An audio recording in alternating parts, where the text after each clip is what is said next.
muwulidde ekibadde Luzira nti babagambye nti wakyaliwo issues eziri wakati wa kkooti ne balooya baabwe. Ensonga ezo muzimanyi tuze tuzogera enkya neggulo yadde olwaleero nga kanso babagaye tetuzigenzeemu naye ensonga enkulu ziri ssatu.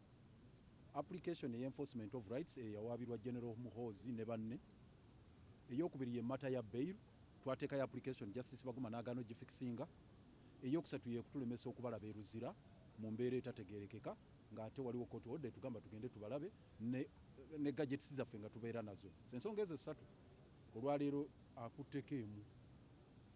akutteko ensonga y'okugamba nti application mwe twawaabira General Muhoozi ne banne kuliko General Muhoozi, kuliko ahimbisibwe Kano ne Lieutenant Kano Peter something.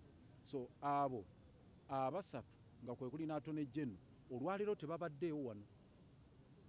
Njagala mukitegeere nti yadde awadde ennaku z'omwezi asatu abo abasatu be twawaabira nga kuliko n'okuna ya Attorney General tebaliiwo. Kati ensonga eya bail application tagikutteeko. Eyo twagala nayo bail application efixingibwe. Twakasaba bail emirundi ena ng'agaana. Twataddemu bail application ey'okutaano tannagifixinga. Then n'ensonga endala ey'okulaba bakirandi baffe nga bali Luzira eyo tujja giraba nga babaleese wano. Naye na application gy'ataddeyo kati olusozi gambalaga leero olutalo oluliwo lwakuyigga Muhoozi kumusavinga application. Bamuwadde ennaku 7 yeewozeeko. Justice Baguma agambye nti Muhoozi Kayine Rugaba alina okwewozaako mu nnaku 7. Kakati olutalo lwe tulina nti olwaleero n'okutandika olwaleero tulina okufuna summons zino oba notice of motion tunoonye General Muhoozi wonna waali.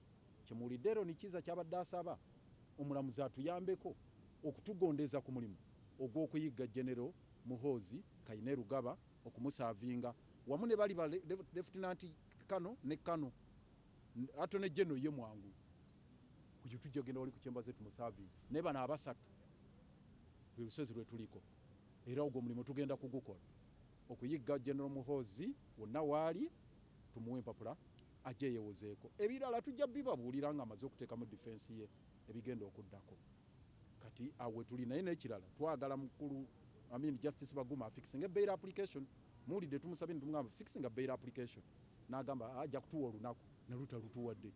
Dr. Besigye yakamala ennaku 572 mu komera wamu n'Obedi Lutale.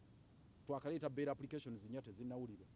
Application yeyo ebaddeyo okumala ebbanga twagiteekayo lwaki mwami Baguma agaana ogifixinga. Eyo nayo tugenda giremerako afixing bail application naye ewulirwe nga tetunnabagenda ku musango. Kisembayo kwe kugamba nti babadde n'abajulizi 2 Jatiko balimbye bali arawundi bali wano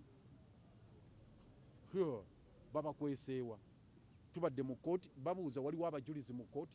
Justice Baguma badde alina okubuuza nti bali luddawa abalabeko. Teri alabye ku bajulizi be bagambye nti babaleese mu kooti. At least tulinze basituke mu audience tebasituse mpozi nga babakwesekwese mbulu ate kooti teyinza kukkiriza nti okwekekweke omujulizi arawundi tewali wano bisenge. Buli kooti chamber zirimu omulamuzi buli kasenge kalina mpozi nga babadde mu buduukulu wansi. So ekyo nakyo kibadde kya bulimba nti baleese abajulizi nabo tebaliiwo.